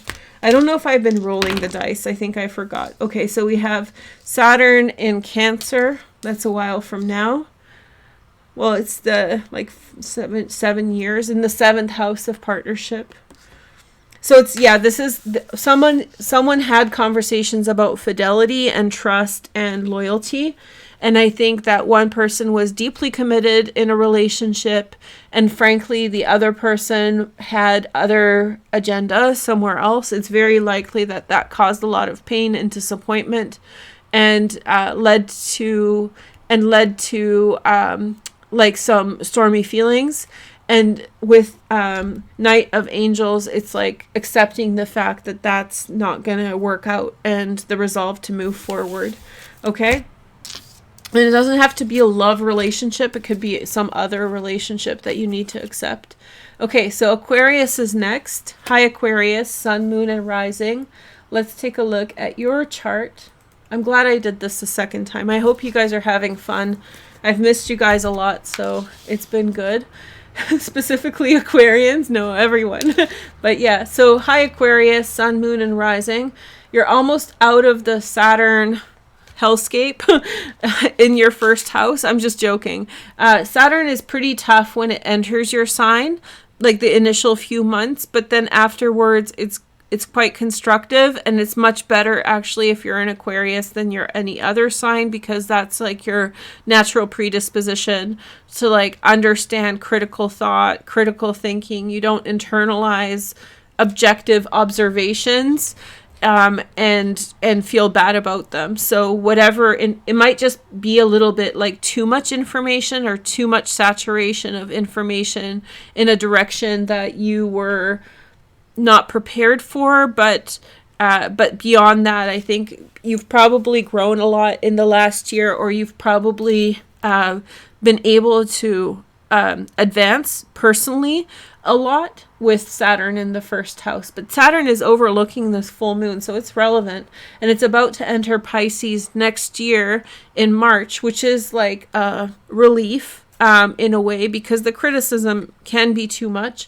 In this phase, this is your integrative phase. The last phase of Saturn in a sign is taking what you've learned and applying it. If you've been ignoring the messages, if you've been ignoring the lessons, you might be feeling extremely overwhelmed right now. You might be feeling like more because you're refusing to hear. But if you've been responding to what the world is telling you, you're probably feeling fulfilled, or they're like, you know exactly why you need to change what you need to change. The full moon is in your 5th house, and Chiron is in your 3rd house. This is, again, I think it's time to, maybe you've been pushed back or pulled back in terms of the things that you wanted to do.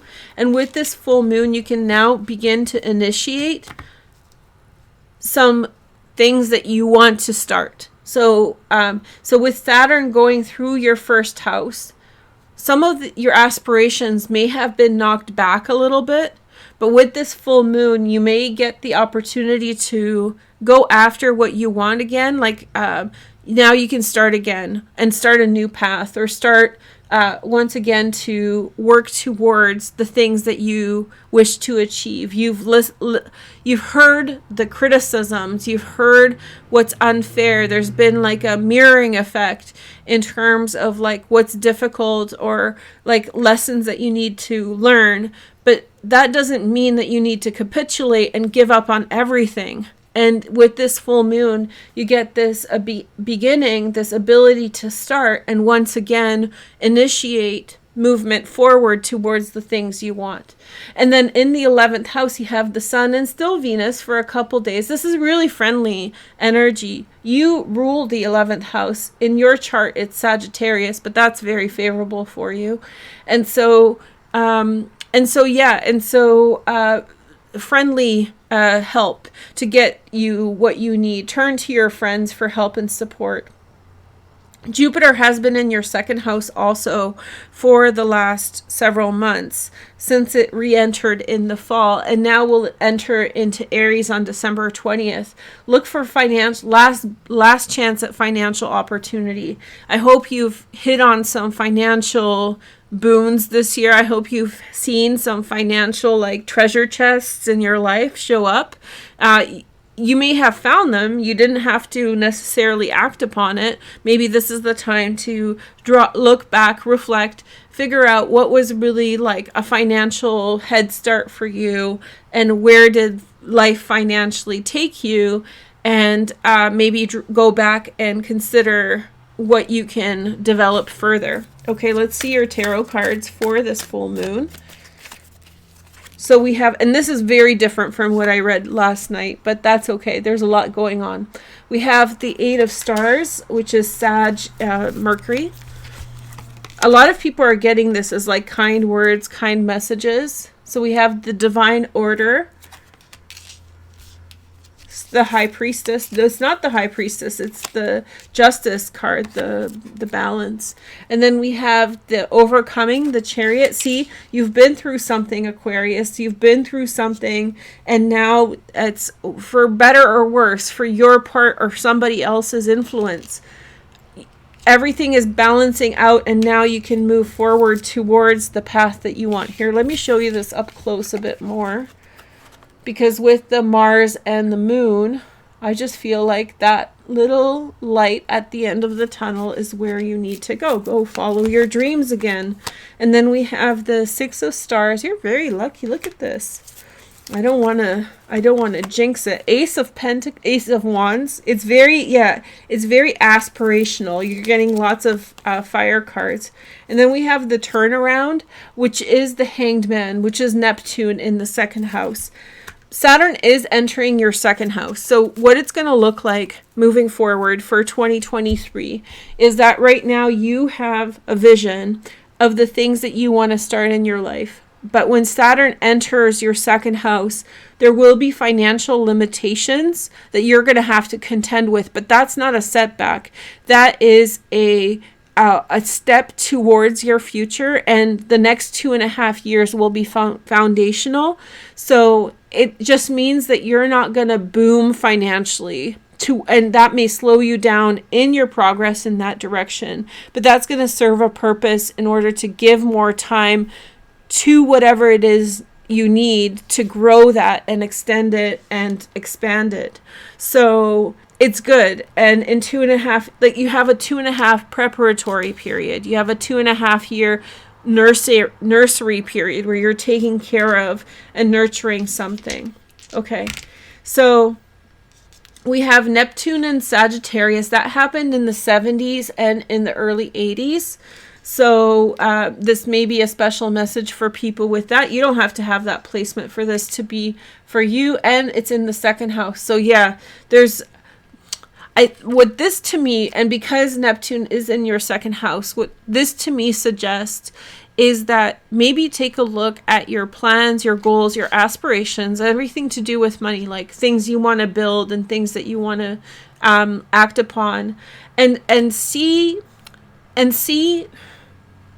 the things that you want to build and see if there needs to be more structure applied to those things. I think when Saturn enters your second house, I think what it's actually all about is that there's a lack of structure to your ambitions. And so I think it's important for you to identify more concretely what you want and how you want to do it for greater success. That's what I think. And this turnaround, the Hanged Man, is suggesting just a little bit of a slower process, but this is very aspirational, like the aspiration of pursuing your dreams or doing what you want and finally finding balance to be able to do that. But there's going to be limiting factors, especially from the material plane.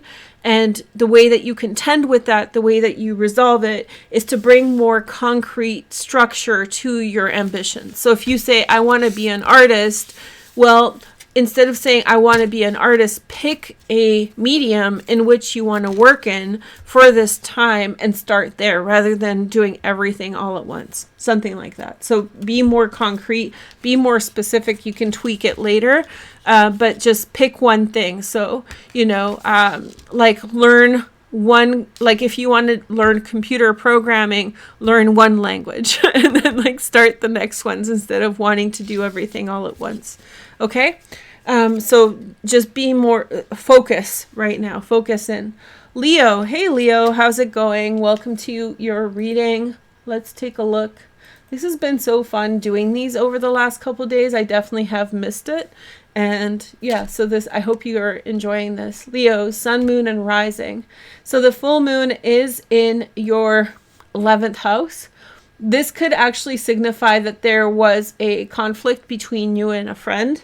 If there is a latent issue, especially if this concerning motherhood or the passing of someone's mother, I could see a big conflict erupt with this full moon. This is not a message for everyone. Not everyone has conflict about their mother or with their mother, but there could be an argument. And it's likely if you had an argument with a friend over topics of motherhood or mother or the end of motherhood or the passing of one's mother, like someone feels like you've been not giving them concern for their loss, this could be permanent. So this just just doesn't, that's not a message for everyone, but it frankly is. This could also be a real kind of moment at which you connect with a friend towards shared ambitions, towards shared goals.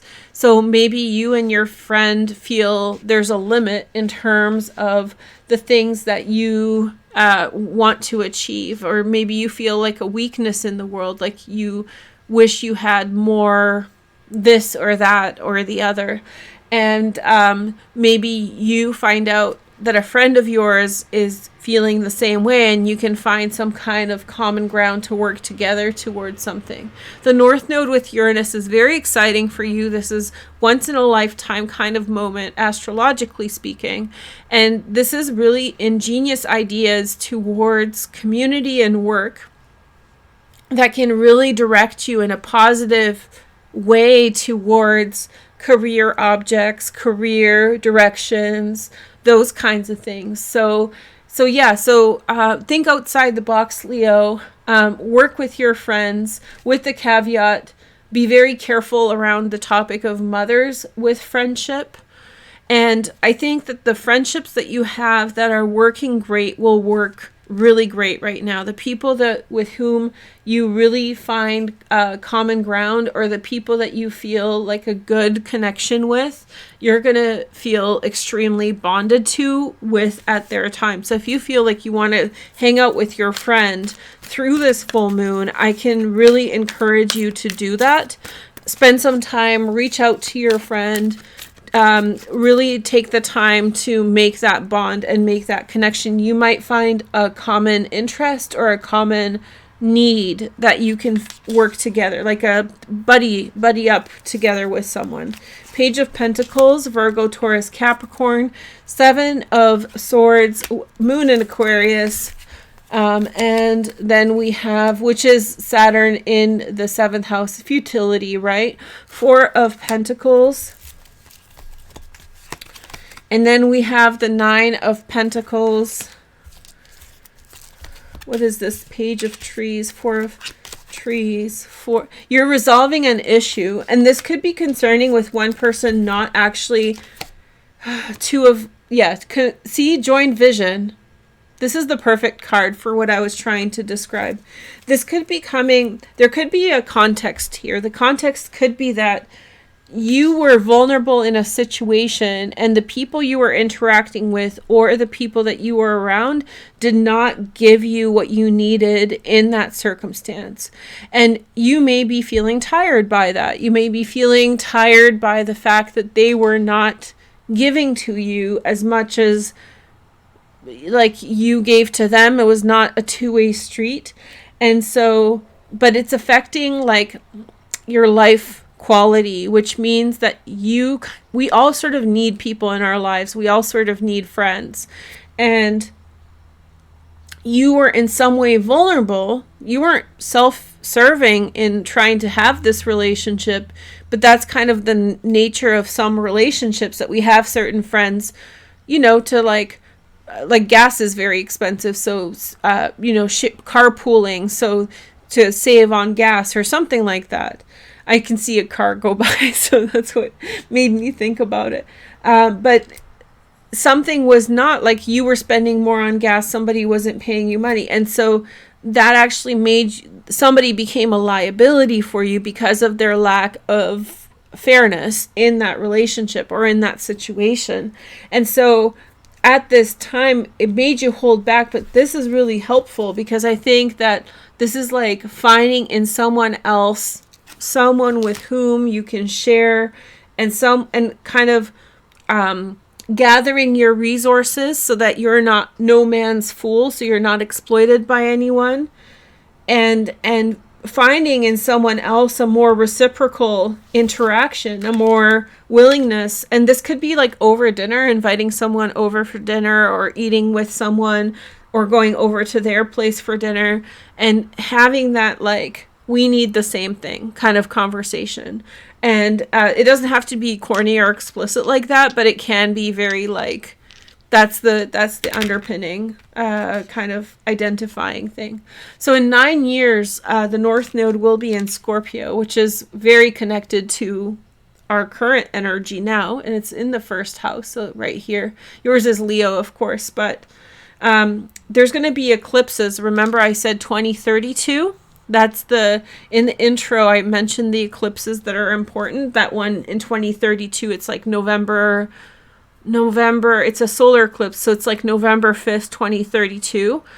There's going to be an eclipse there, and I think it's going to allow you to have much more freedom, and I think it's going to take... I don't think you have to wait until 2032 to be free or emancipate yourself from dependence on other people. But I think you're really taking a diversion from the people who are around you are keeping you down. And so you're beginning your journey of shedding that sort of influence. And so whoever you're budding up with will be a person with whom you will walk for a certain period of time to push ahead and push away from people that are pushing you down. They're draining you. And so by 2032, that I think that's very important for you. There's going to be like a more independent self that kind of reaches a high point, and specifically that new moon eclipse in November. Okay. Might be very, very good for you. Where is Scorpio in your chart? It's in so you might buy a home in 2032. Or you may pay off a home, or you might become more independent. This could be like you need a roommate, because everything's so freaking expensive right now. So you might come to realize you need a roommate, but in 2032, you realize that like the effort of having a roommate will lead to financial independence, something like that. Okay. All right. So we have Virgo next. Hi, Virgos. Let's take a look at your astrology. I'm glad you're last, because like I get excited about Virgo because I'm a Virgo myself. So I get super excited about Virgos, and it kind of helps at the end of the reading, because then like I'm just excited to read for your sign. Okay. So Virgos, the full moon is in your 10th house between moon and Mars.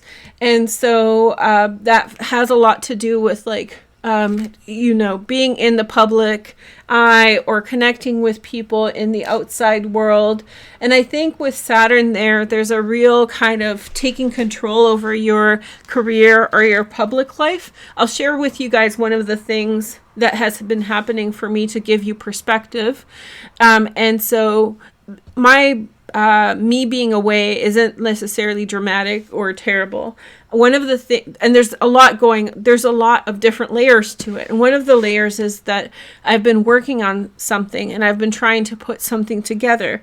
And over the last few days, I found a system to do what I want to do in a way that works. And that's very Saturnian, and Gemini in the 10th house energy. So basically, I've wanted to do something, but I didn't know how to do it. And then over the last few days, I figured out how I want to do it, which for me is huge. So I figured out how to do something. I've come to realization. I've organized certain things in the way that I wanted them. And maybe you as well are finding some way of being able to manage circumstances in a way to handle certain things. With Chiron in the 8th house, it makes me feel as though make sure that you're not holding yourself back, for Virgo, from doing what you want to do because of maybe in the past you feel as though change has kept you from being yourself, and now you're being timid. Maybe there's you're feeling timid from initiating change or making some kind of change or asserting what you want, because you feel like that will backfire on you. So don't allow past hurts or past lived experience to hold you back from asserting what you want. This is a very nice full moon for all of us, and for you too, Virgo.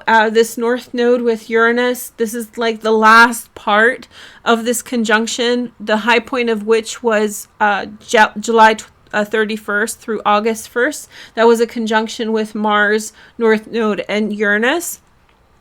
And so we all turned a new leaf. We all started in a new direction at that time. And I think it's important for you to see it as a pattern that's carrying over until now. In your 9th house, that suggests that your mindset is really thinking outside the box towards things, improving things in your life. You have Uranus, well, it's in the upper area of your chart. It'll be there for like 10 years. It's a long transit. It's very positive. It's a very positive experience to have Uranus at the top of your chart. It's a time when you take a look at your life and you sort of reframe it and you say, this works and this doesn't. This is great and this is not great. Or this is what I actually really want to make. So with the North Node and Uranus, you're getting that inner vision of where you want to see things go and how you want them to develop. So very, very good critical view of your world. And with this full moon, you have the structural ability to be able to make it happen in the way that will work for you really well. Let's take a look at your cards.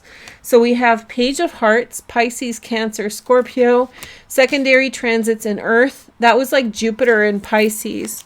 Somebody giving you some love, 9 of Pentacles, Virgo, Taurus, Capricorn. But this is Venus in Virgo. The Magician, you don't have to have lease placements for that to be for you. Magician, okay.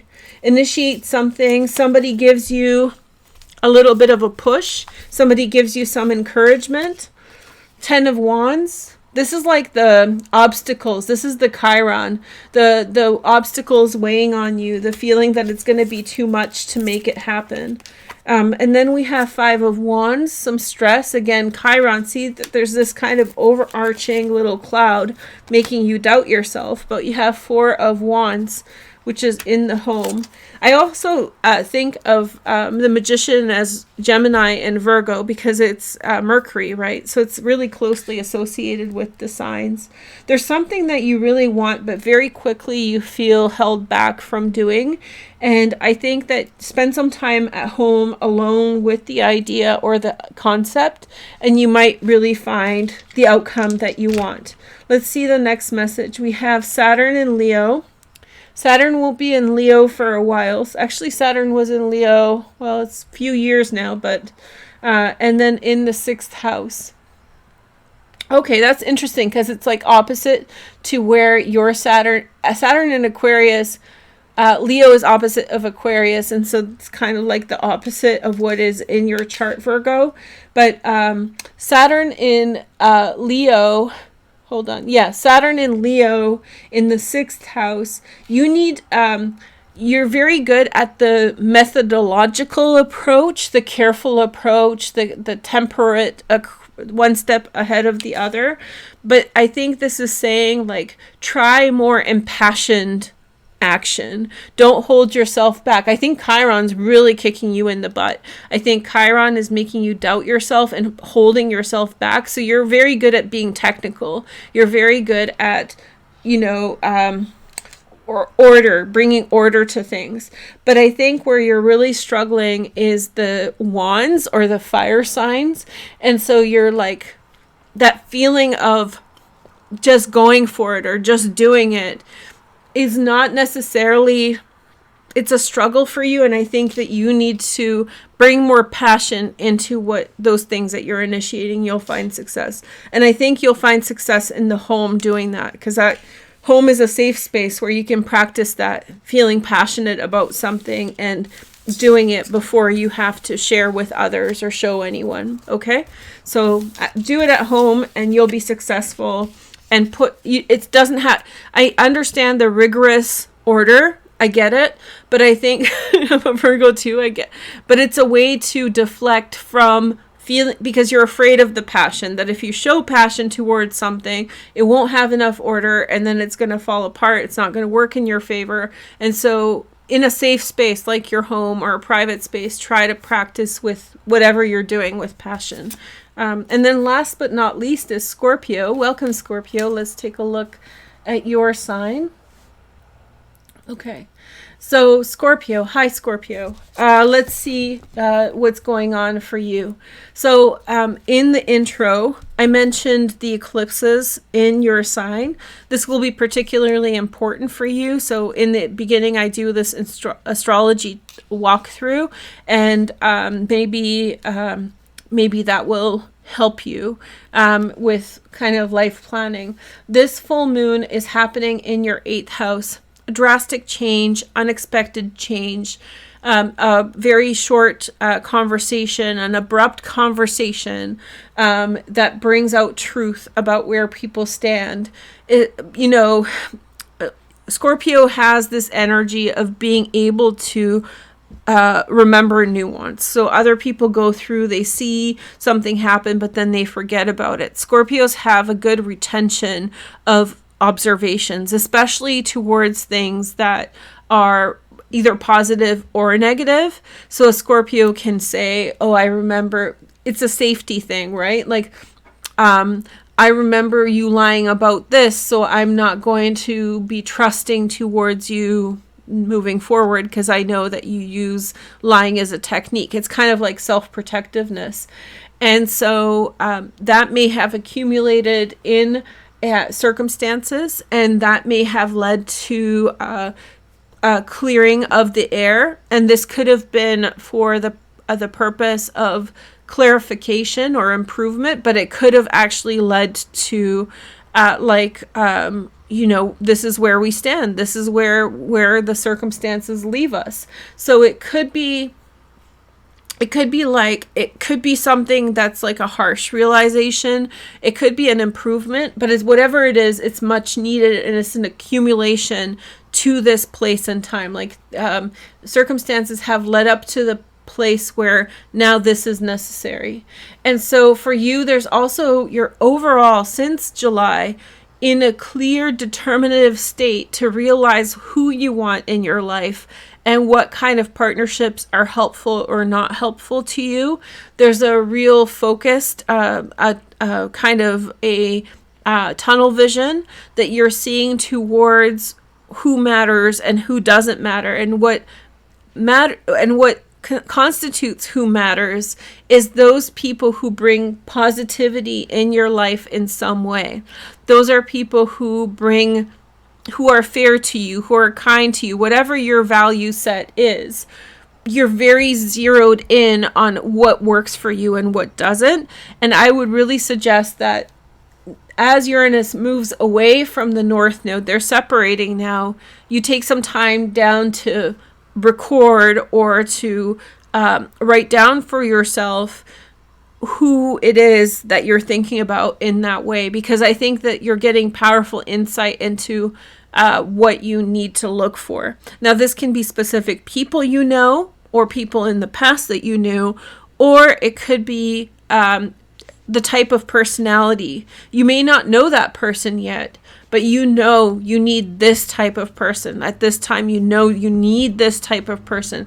And this is very good for all of you seeking love and for all of you seeking very deep connections. It's also very good for people at work, knowing what kind of work situations work really well for you and what kind of work situations are not effective. This is a very lucky time for love for Scorpios until December 20th especially. And it's like the last part of an overwhelmingly good year for love in Scorpios. You guys had like a double whammy, 5th and 7th house stimulated energy. So it's still going to continue until next year, but the really potent parts of it are coming to an end as Jupiter enters into Aries. But still, like you had like a good go at it. I hope you fell in love. I hope you found the love of your life. And with this full moon, I think that it's if someone needs to go, or if you need to change something, if you're really thinking like this needs to change right now, then you should act on it now. You should make that change. Okay, so let's see your cards. So we have 5 of Swords. So it's like when when it didn't work. When it didn't work out. 9 of Swords, which is Mars in Gemini, where your feelings were hurt. where someone was careless, and the Four of Wands and feeling good and separate from that energy, knowing exactly that you don't want to go back into that. This is particularly important for people who are going back into relationships with people who hurt them. There's a real separation. This is if you have a tendency to go back into the same relationship with that person who hurt you, this is actually indicating this is a good time for you to cut the ties, and I think you should. Ace of Pentacles, new beginning. There's a good direction here. There may be some delays coming up like soon, but you should still go forward with this full moon energy. Queen of Cups, Pisces, Cancer, Scorpio, loving energy. And I think that this is the bottom line for many Scorpios, whether you're a man or a woman. You have such a loving energy that you don't want to taint it. You want people who reciprocate and who give you the right energy back. Remember the timeline from the beginning of the video where I mentioned the eclipses. Remember, there's an eclipse next year on May 5th, 2023, and that's a full moon eclipse in Scorpio. That may come, that a relationship may come to an end, or a resolution of a relationship may come then. But that November 5th eclipse in Scorpio in 2032, that's the bigger picture of what you might be working towards. That doesn't mean that you have to wait until 2032, but I think that an energy will will continue until that time. An energy will continue until that time. An energy will evolve, right? You're such a pure, loving energy. You guys know I love Scorpios, and this is why. Scorpios have such a pure, loving energy. The problem is when it becomes polluted with something. Imagine like a stream of water or some water having pollutants in it. And so it's very hard to treat, and it's very hard to take care of.